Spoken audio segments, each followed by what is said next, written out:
got coffee out there, right? Yes. Because you're going to need a little energy. So here's what I want to know. What do you want? Money, right? Happiness. I love that answer. Success. Say that one again. Harmony. Tell me what success means. Money, health, happiness, all of those. All of those. Yes. Okay, you want it all. Yes. Got it. Abundance. Abundance. Oh, that's one of my favorite words. Oh, I need to give you a prize. No. Usually I have to bribe people to talk to me, but you guys are great. So you have to write with this with your new journal. Thank you so much. All right, so I heard money, I heard happiness, I heard all, right? Abundance, that feeling of having it all. Yeah. Yes. Fulfillment. Fulfillment, what does that mean? Feeling healthy, whole, and happy. So we're getting a healthy and happy thing going. I'm liking these answers. Here's the thing. We're here to learn how to get what you want. You have to know what you want in order to make that happen. So knowing what you want is the first step, and that's about having a clear vision, right? So it's that mindset and the measurement. These are the two components that you have to have the foundation before you can get any further. All right. Anybody in here have kids? Okay. Yeah, my husband's in the back. I know he's got kids. So you're going to relate to this idea of there's things in our life that when we think about, they fall into one of these four categories. Get to, want to, should do, and have to. Right? Now think about all the things that you have to do. And how many of those fall into that get to category? I'm so excited. I am so excited to be here at the Aquilina. Who's excited to be here at the Aquilina? Okay, the caffeine has not kicked in. Let's try that again. Who's excited to be here at the Aquilina? Better, right? That'll be in the edited video for the Aquilina, right? We're so excited. Like, I get to tuck my kids in every night. I love doing that. My 12-year-old still lets me give him cuddles. There's nothing better, right? I know it might not last much longer, but right now, I'm loving it. I want to help my kids with their homework, but they're now in middle school, and they don't really remember geometry. It's not easy, but I have that internal, that self-motivation. I want to. Any marathon runners out here? Why? I don't get you, but right, that's a want to. Like, it's that internal motivation. It's not easy, right? Or the real estate brokers getting your license. It's that internal drive to do something that's not easy. You want to. And then we have those other ones, the have-tos. The truth is, it's pretty easy to get the have-tos done because there's an external force, that consequence, that avoidance of pain. So I am motivated for those have-tos. It's the should-dos that are sometimes being masked as want-tos, and that's the area that is sometimes difficult to get what we want. Should-dos. So if we go back to kids, I should want to have dinner with them. I don't really. I mean, utensils seem to be optional for my children. And their shirt tends to be their favorite napkin. Right? One of them doesn't even sit. He pretty much just stands at the table, so we always have to put him against a wall so he doesn't knock over the waitress when she walks by. It's not, I don't want to. And it's really hard to make that happen. I just want to eat in peace at the end of my day. And then when they're eating, I'll sit with them, but not for me. When you have a should, catch yourself, listen to yourself. My kids have actually heard this talk before, and now they say, Mommy, you said should. I was like, ah. Because if you can't move a should to a get to or a want to, you're unlikely to make it happen. So a lot of times a should is somebody else's want to for you, right?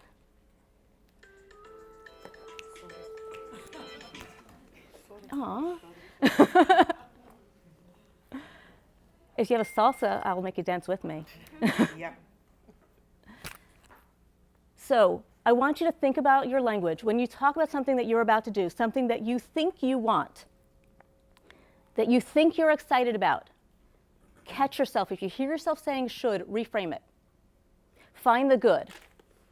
Find the internal motivation. Otherwise, you shouldn't. And don't. Right? Don't force something that you don't really want. Now, we're sure we want all the things that you said. We want abundance. We want happiness. We want health. We want money. I heard it. Right? Who doesn't? Anybody here not want money? Yeah, it got really quiet. So we need to know, how do I know when I have it? What's the measurement? Right? Is there a certain dollar figure? How do we measure all of it? Right? Let's start with health. How do you measure health? Who said health to me earlier? Tell me your name again. Cindy. Tell me how you will know that you have this thing you want called health. I have energy to do everything I want to do. Okay. Is there something specific you want to be able to do? Like catch this ball? Are you ready? Yeah. It's a small room. So is there something like energy, like for my mom, being able to climb a flight of stairs with rotating legs, that would be health to her. So what health means to each of us might be different. Health can be measured in, being able to run a number of miles, to hit that half marathon or the full. It could be my cholesterol's down, my weight's down, or up, I don't know. Not me, but some people might want their weight to be up. So think about, how do I know what's that target? How about health and happiness? That's an abundance. Let's talk about abundance. Are you filming? Yes. Okay. It's live, actually. Oh, I'm being live streamed. Hello, everybody out there. Think about this. What do you want? And what does it mean to you? And how are you going to know you have it? So abundance, that's a tough one. Yeah, but abundance for me, it's everything. It's like include whole world. It's all about health, happiness, be positive, family. I think to be happy with everything. So it's hard to know when you have it. And that's what I want you to get thinking about. When you put goals in front of yourself, if we don't have something tangible to measure it against, and sometimes that measurement has to have milestones along the way. I once had somebody in the audience say, I want to make partner. Well, that's really clear. I made it or I didn't. But how do I feel that I'm making progress towards the goal? Because we need that feeling of progress to keep that internal motivation going. And so you want to think about milestone measurements. So she came up with, I have this much business development done towards my goal. I have this many champions in the partners room that are going to vote for me. Right? She had tangible milestones. So we want to have both clarity that we actually want it and how we know we're going to get it. And then we're going to need a little help. Right? A lot of the things that you mentioned, and I put some of these up here, and I'll give you some statistics, but I'm going to mention the ones that you have, because I don't think I have those stats up here. Whatever it is that you are working on and working towards, whatever goal you have, whether it's abundance, health, happiness, money, the sale, the job, the promotion, you are going to get there faster, easier, and better with help. That's the connector's advantage. Faster, easier, better results, because people will make all the difference. So let's talk about a couple of the statistics that we have. Whether it's getting that job, 90% of jobs come at the executive level from who you know. 2% come from the online job search. And that's where we spend all of our time. That's fine to figure out what jobs are available, but then you need to figure out who's going to take that resume and put it on your desk. Because 2% likelihood that they see it if it happens any other way. 85% of jobs at any level. You're 70% more likely to get a promotion if you have an active mentor relationship. If you want the business, let's see, I can't tell if the things are working. I'm just going to put a bunch of stuff up there. And let's just talk about a bunch of stats. A lot of you guys are, how many brokers do I have in the room? Right? We want to make the sale. Well, the truth is that people will do business with people they like. And that relationship will always win over a better price, over a better product. People want to work with the person that they know that they can go to and say, I got a problem, Julia. You'll take care of me, right? You got my back. I trust you. I want to work with you. And those referrals. People are 4 times more likely to buy when they are referred from a friend. 92% of people trust those referrals. But let's actually talk about the health and happiness one. When you have a close work relationship, you are 50% more productive on the job. And those close work relationships actually predict your happiness on the job because you look forward to going there and to seeing those faces. But the health one, these are the statistics, I can never say that word, statistics, thank you, that blew me away. Loneliness, social isolation has a greater impact on your health than obesity. You are more likely to die earlier from social isolation than from obesity. And it's equivalent on your mortality as if you smoked 15 cigarettes a day for 10 years. Does that surprise anybody? No. It shocked the hell out of me. Right? Keeping yourself isolated, not having connection, not having people, impacts your health more than if you smoked for 15 years. Why is that? This study was done out of Brigham Young University. Julian Holt-Lundstad is the researcher, and there's more to it. I mean, when you are connected to other people, your ideas are seen as more innovative, and they're morphed, right? Because people receive the ideas that you bring to the table, and because it's you, Deborah, that brought them to the table, I then say, I'm in tune with her, I'm gonna then bounce off that ideas, and the ideas continue to grow and evolve and morph. And those people are then seen as more innovative. All of this is from her research. And I think it all has to do with the brain.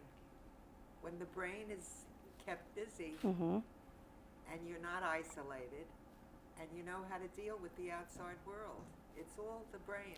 Oh, she had more research, and I don't know all the chemicals, so I never try to say these. You wither away. Yeah, well, when you are connected to other people and you are happy in those relationships, all those chemicals in the brain and all that stuff. Yes? There's an amazing TED Talk, which is a study that they did in Harvard University for 40 years. That's the happiness study? Yes, the happiness study. Social, yes, Yes. social interaction. And so I actually quote some of that research in my book. amazing. Yes. Also, the Yes, Cindy. suppression of the immune system from isolation. Oh, that's true. I let my kids eat the dirt, right? If you keep them, but to your point of when you are too isolated, when you are too cleansed, right, you don't build up the immunity. And it's part of the same idea.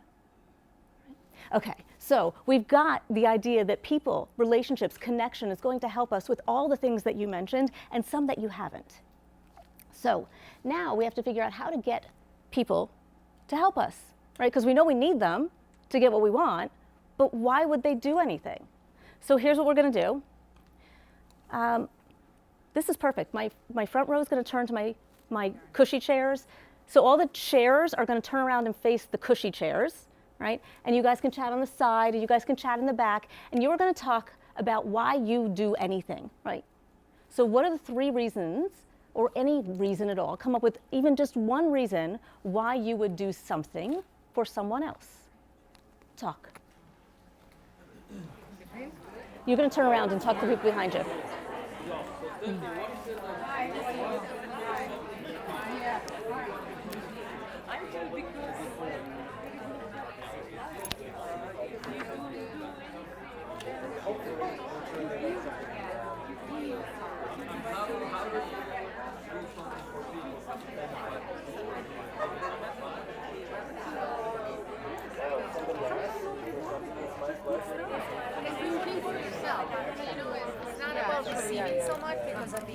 No, but the thing is, strangers would ask you how to get there, and you tell them, and you see how they relieve, how they happy, then they're not lost. That's some kind of stranger. Yeah, we are Help happy for them, yeah. and so, anyways, it doesn't need to be Yeah, a huge thing. Yeah. When you Little stuff. help people, you always happy. I think it's for everybody. So you're doing it to help somebody. Yes. Okay.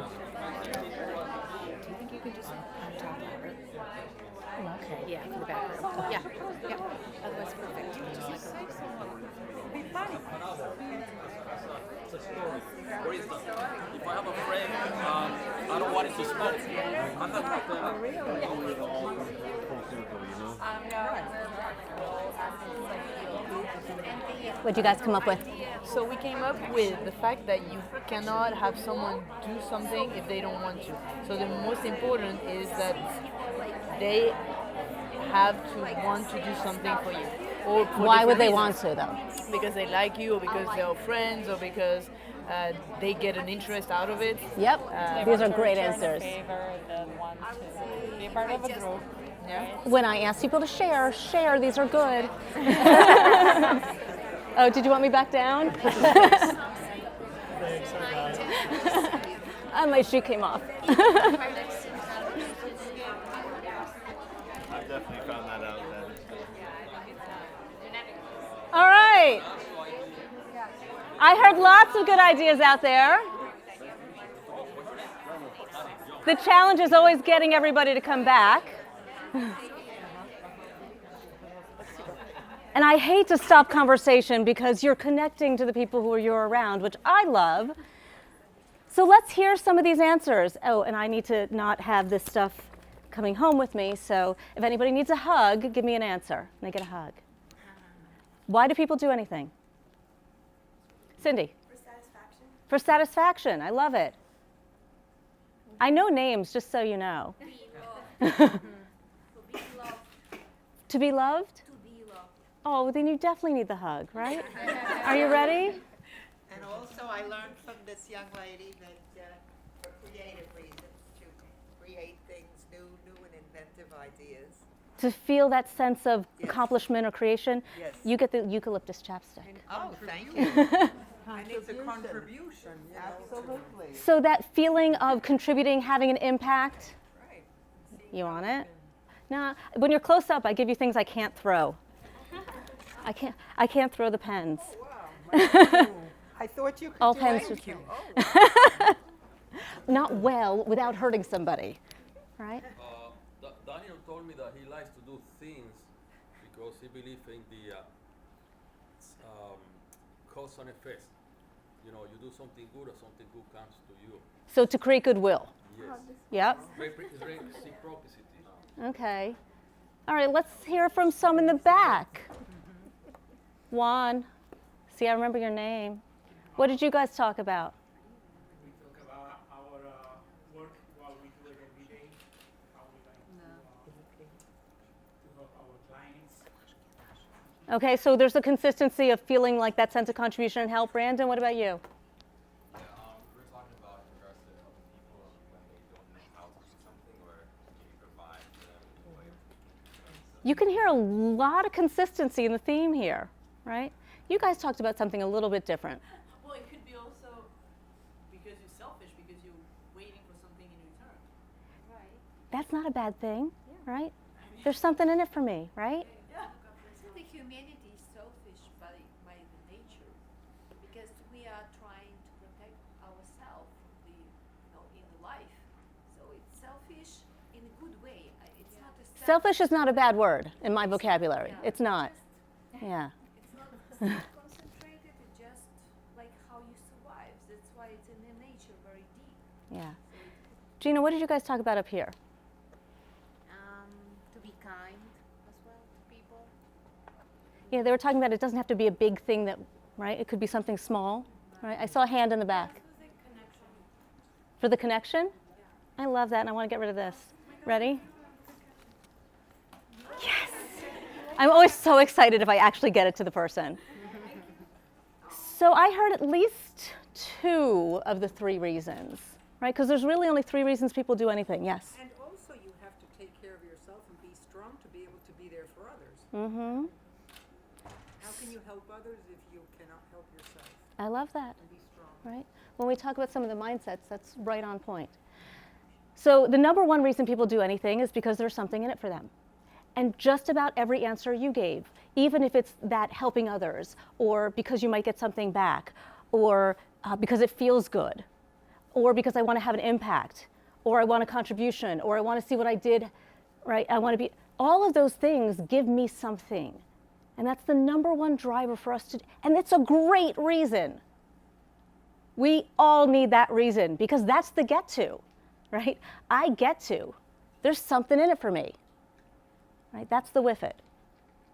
The number 2 reason, and I did hear you guys talking about it, though you didn't actually share this one, but the second reason that people do anything is because of the relationship you have with them. They do it because it's you, right? You like them, as you said, right? You trust them. I want to say yes. You said, they have to want to say yes. That's the best way to get what you want. And when I was talking to Alexandra at breakfast this morning, we were talking about different ways that we get what we want. And the third reason and the third way that we get what we want is we simply ask for it.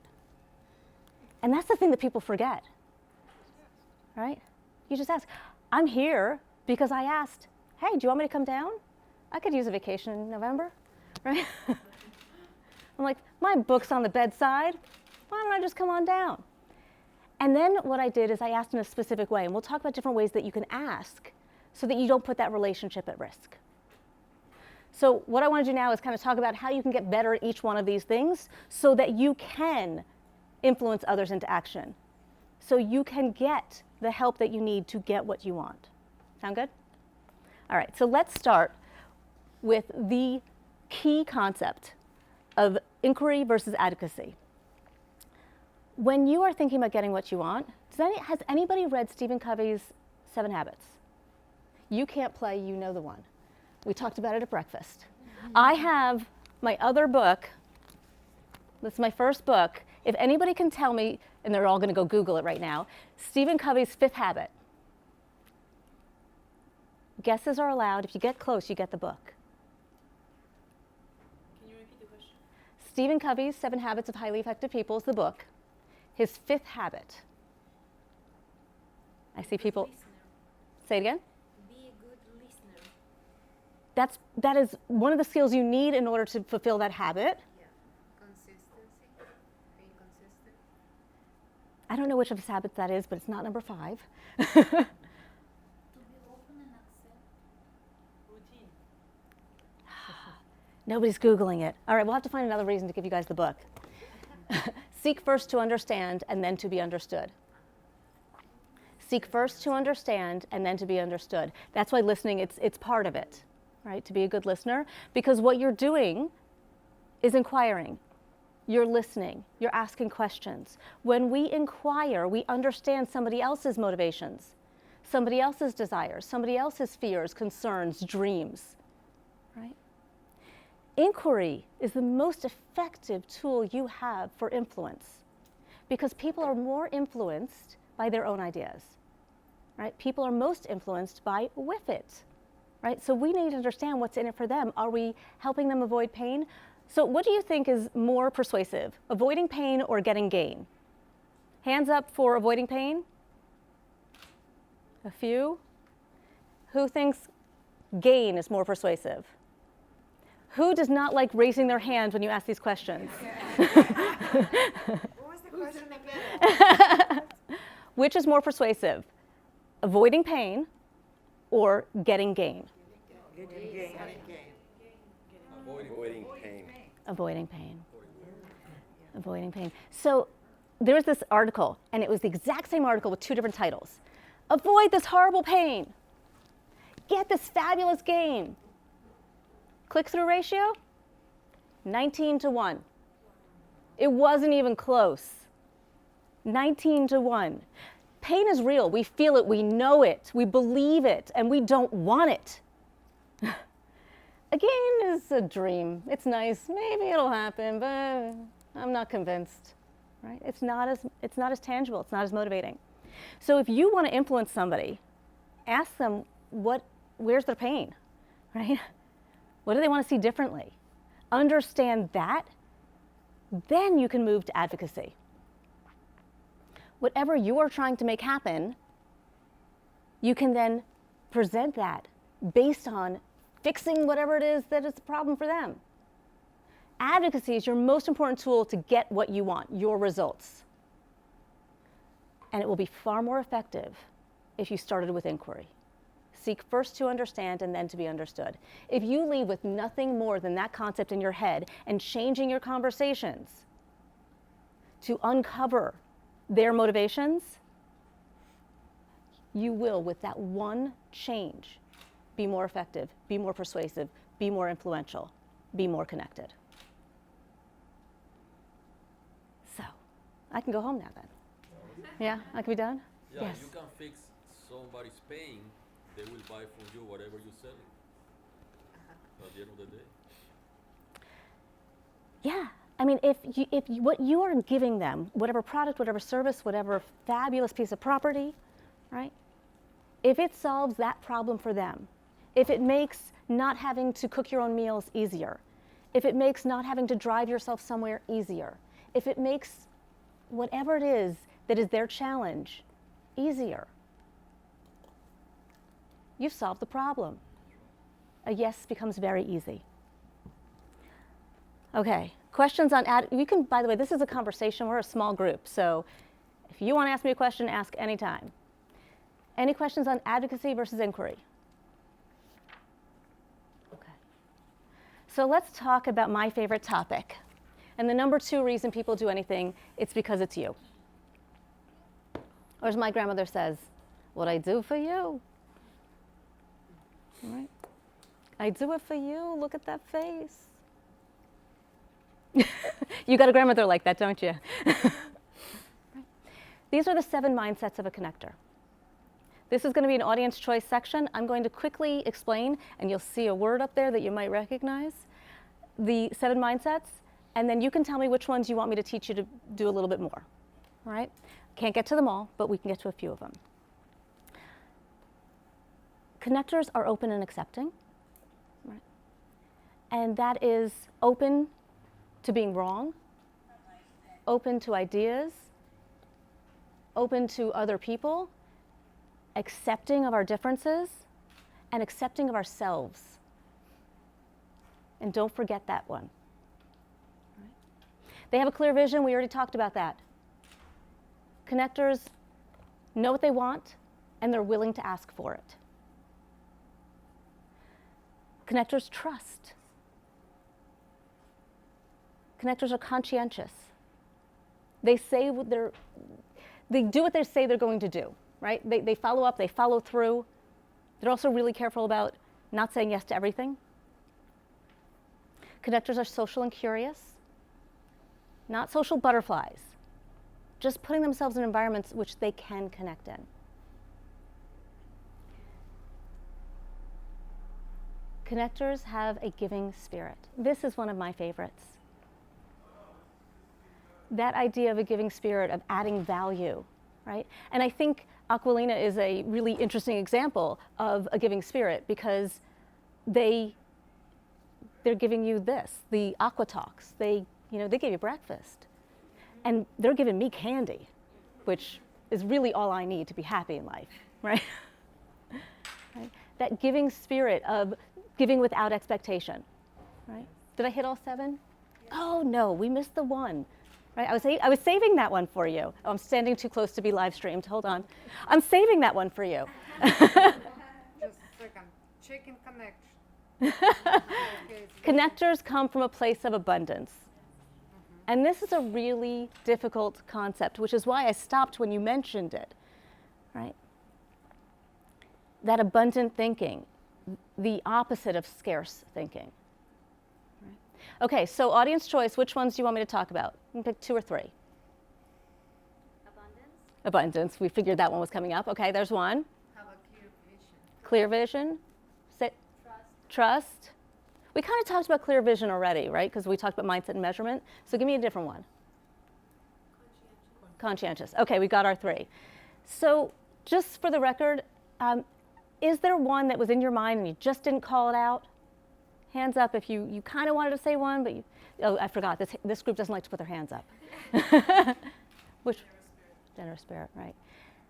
So sometimes it's hard to ask for what you want. One of the things I want to make sure that you leave here is getting a little bit more comfortable with that. And we're going to talk about that next. All right, so let's start with abundance.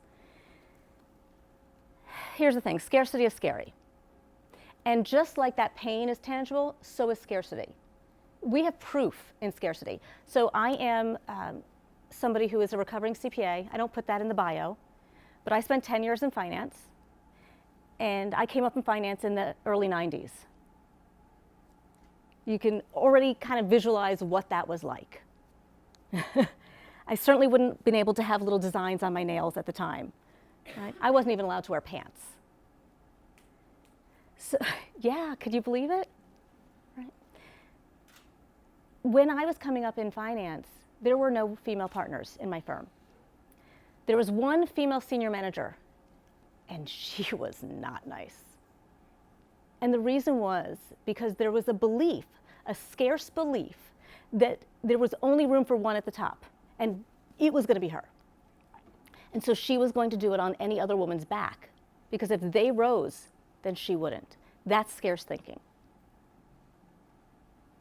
Abundant thinking is not that everything is coming up roses and daffodils. It's the belief of the possibility that it could be different.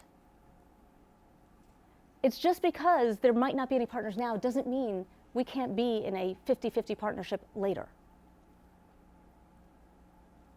It's seeing the possibility for change, for better, for different. It's assuming the yes. And how do we do that, right? Because I believe the scarcity. How do I do that? Well, first, acknowledge it, right? And then think about not comparing yourself against the other thing, right? When you are presenting a property, we don't need to compare it against another property and put another property down. We just want to show the value of the property we are showing, the value of the solution we're offering. That's abundance. We have abundance. We don't need to put anything down to do that. We can give credit, right? We can even say, you know, we saw this great thing this other property was doing, this other hotel was doing, and we loved it so much, we're doing it too. You can give credit to the idea for somebody else. That doesn't lessen what you have. So don't understand the value you bring versus comparing your value to somebody else. And the other thing that I find that helps me on a daily basis is practicing gratitude. You feel that one, right? Yeah. How do you practice gratitude? Well, I meditate in the morning, and I'm just grateful that it's a new day and I get to inspire and do the things that I love to do. I love that. People I love. Who else? Who else practices gratitude? Cindy? I count 50 things I'm grateful for. Every day? Yeah. That's awesome. You're going to tell me afterward. I write it in a journal. My friend, she gave me a present for my birthday, and it's a 5-minute journal. Gratitude journals. I love that. I have a gratitude journal. I write on it every single day. I usually do top 5 things I'm most grateful for, and then I meditate daily, usually in the morning and at night I try. I love these ideas. There was a hand somewhere on this side. Take all these ideas. Give credit to them, but take all these ideas. Right? Here's the one that I do. It's easy, because I'm lazy. I just say at dinner, what was the best part of your day? You know, when they're eating and I'm not. Right? What was the best part of your day? We used to do highs and lows, but then they were so focused on the negativity. I was like, yeah, forget that. Let's just talk about the good stuff, right? Let's focus on the good. I actually bought a sign for one of my son's rooms that said, today might not be a good day, but there's good in every day. And I'll say, what was the good in today? Right? That one connection helps us feel that abundance. And if you can get to that list of 50 or 5 or spend 5 minutes focused on it, that can be your measurement of abundance, right? And that way you end the day in a good note. Yeah. And started on a good note, right? But it's just that touch base, right? Okay, so we had abundance. We also said conscientious, right? This is a tough one. Because the idea behind being a conscientious connector is that people can, trust was the other one. Okay, we'll talk about those hand in hand. Because these are not linear, right? These are connected and they enable each other, right? Abundance enables a generous spirit, right? Sometimes it's hard to be giving when you think that there is not enough, right? So these enable each other. I think trust will enable conscientiousness. So there's 4 pillars of trust. Authenticity, vulnerability, transparency, and consistency. And I heard that word before.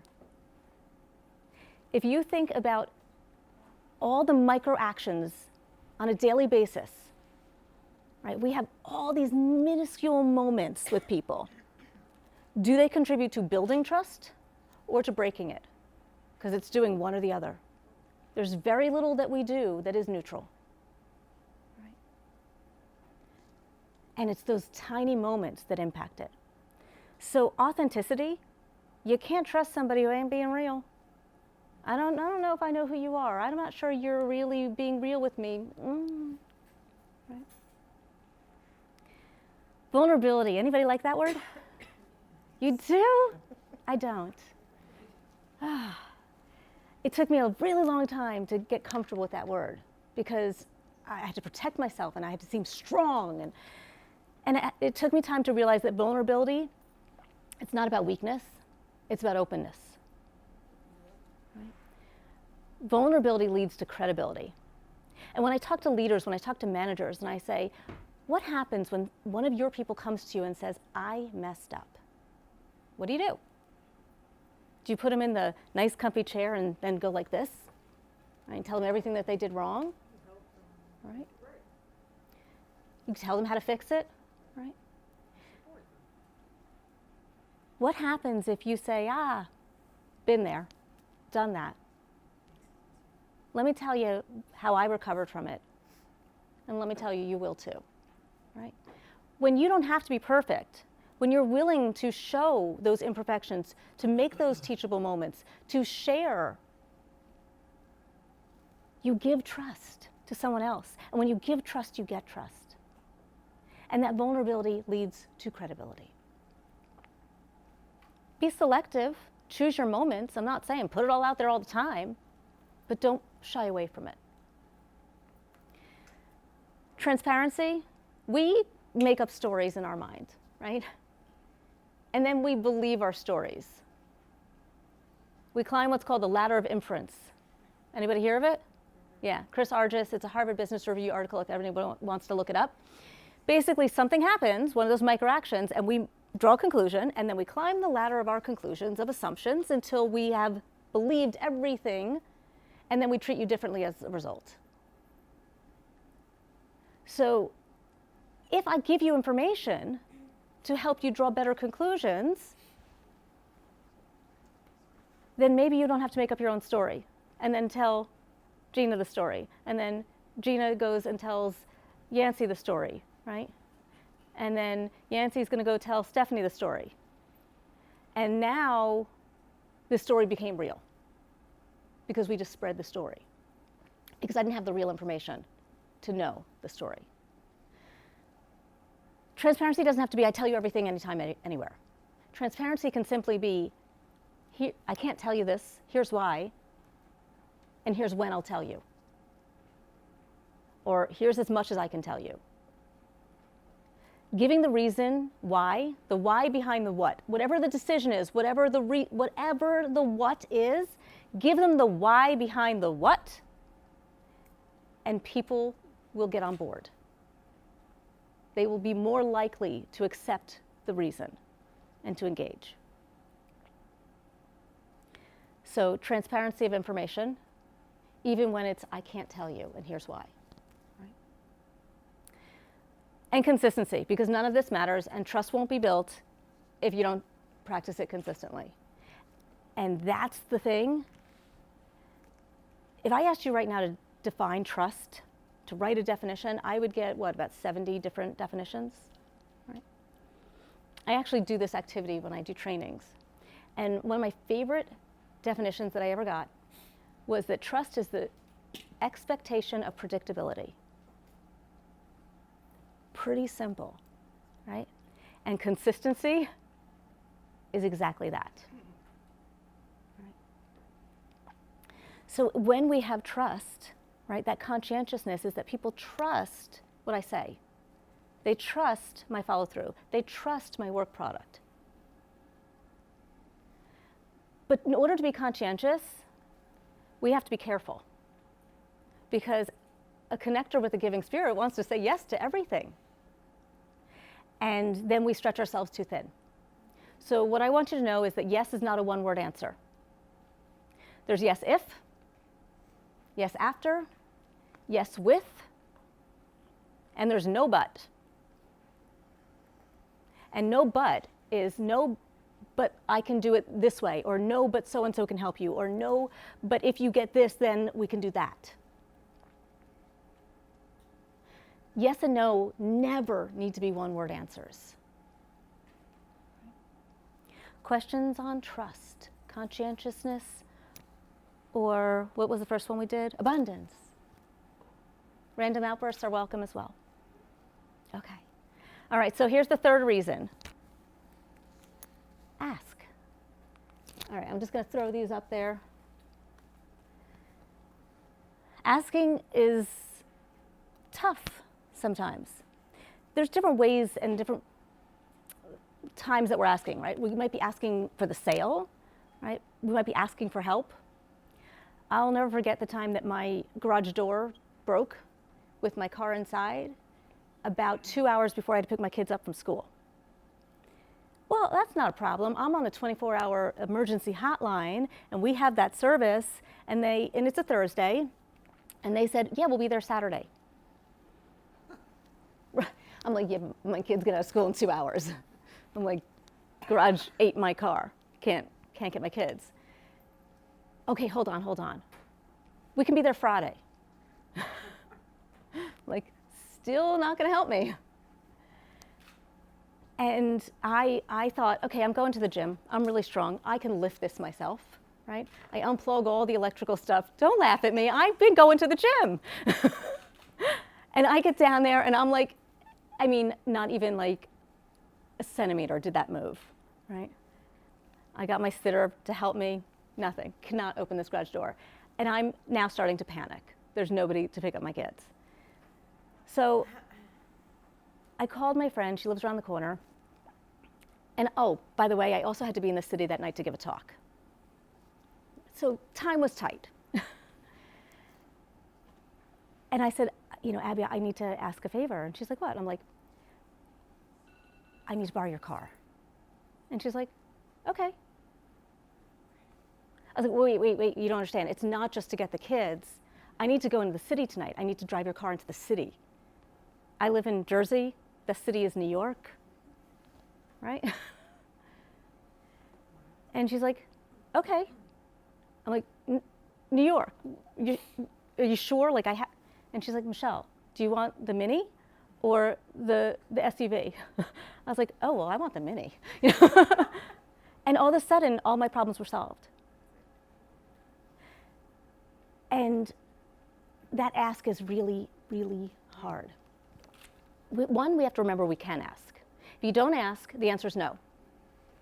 If you ask, you immediately increase your odds. But we want to ask in a way that doesn't put the relationship at risk. And I was sharing that, you know, when I asked to come down here, right, I used my favorite kind of ask, which is an opt-out ask. An opt-out ask gives the reason for somebody to say no, to make it easy for them to say no. So if they say no, it's still comfortable. Because when somebody says no, they now want to avoid you, and like, yeah, and now I'm putting the relationship at risk. So I said to Alexandra, you know, hey, I can come down. If it doesn't work, no problem. That timing might not be right. I know it's a holiday weekend. So I gave her the excuse and the easy out to say no, and it was still going to be fine. I was actually really surprised when she came back and said yes. Right? So if you have the time, is a great opt-out. If your company allows it, is a great opt-out. Just give that if to somebody, and then it makes it okay. Because a no now could be a yes later. We've already talked about the with it ask, right?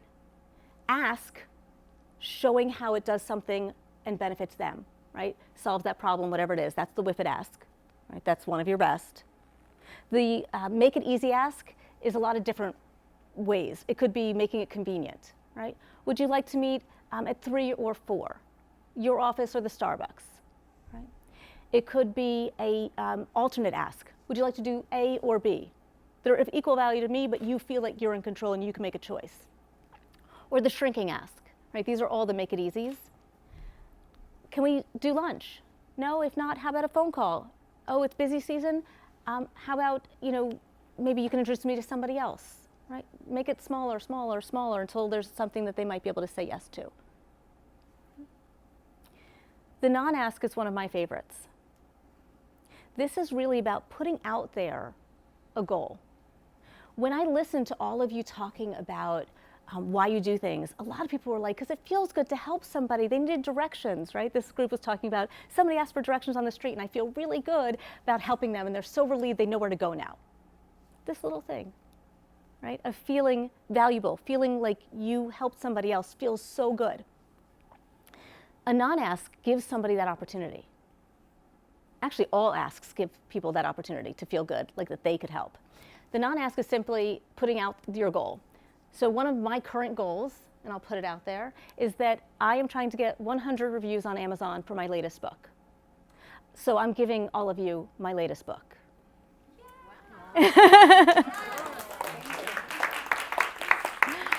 On your way out, you'll get a copy of my latest book called The Connector's Advantage. Oh, that's very sweet. Thank you.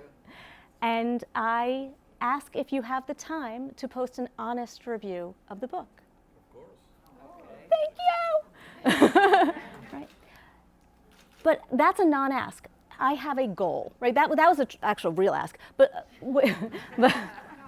the non part of it would be I have a goal. Right? I have a goal of hitting 100 reviews. I have a goal of making my book a bestseller. I have a goal of changing industries. I have a goal of getting a job. I have a goal, right? And then shut up, right? Because somebody else's brain has started to work.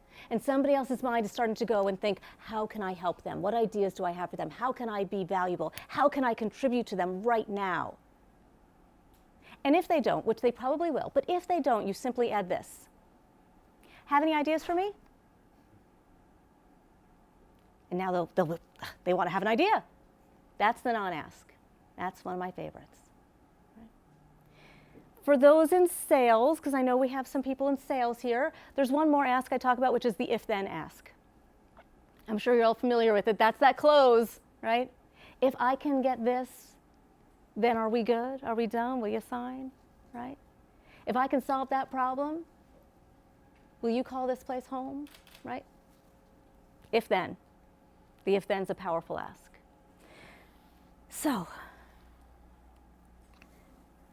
when we think about how to influence somebody else into action, we think about the reasons that somebody are motivated to act. We think about what's in it for them. We think about the relationship we have with them, and I will tell you, that's the place you want to focus. Embed and infuse those mindsets into all of your interactions. Prioritize relationships, and everything else comes easier, especially the ask. Keep thinking about that generous spirit and adding value. And I always like to add value, so in addition to the book, you can take a picture of this slide. There's lots of free giveaways, chapters of my other books, video series. I don't know what's on that thing anymore, but I'll get out of the way.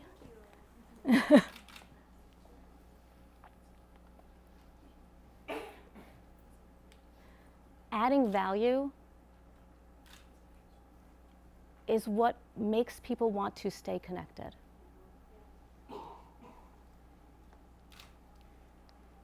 I love seeing all the cameras up. I'm going to stay over here.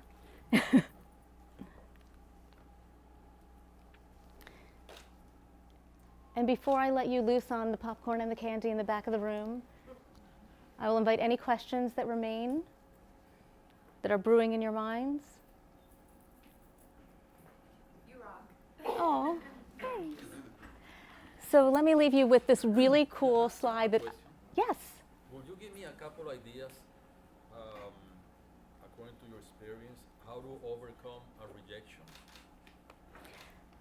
So I never think of it as a rejection. We want to reframe even the way we're processing whatever's happening. So tell me a phrase that they used.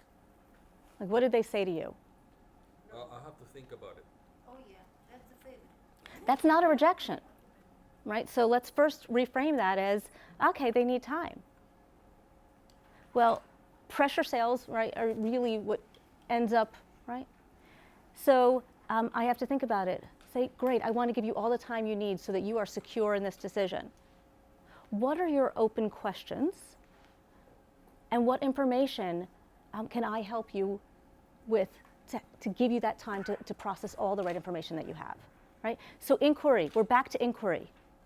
But we're also giving that opt-out of, I want you to know that this is the place for you, right? You're on their side. And so when we kind of put ourselves in the adversarial position, if they're trying to say no and we want a yes, that's when they want to run. We don't want to be in opposition, we want to be on the same side. So you want to move yourself into that same mindset that they have, which is, you should take that time. This is a big decision. I know it's going to be the right one for you. I want you to know that. So let's talk about the information that you need. Right? That was a great question, thank you. Any others? He broke the seal, now people can actually ask questions. All right, well, did my slide go funky? Oh no, okay, here's the magic. Ready? Come on. Oh, the light bulbs are supposed to go off. Oh good, they might be going off. At the end of the day, you need to first want it. Really want it. Know how you know you're going to get it. Figure out who can help you get it. And then figure out why they would want to, and simply ask. So you already know what you want. Now go make it happen. Thank you.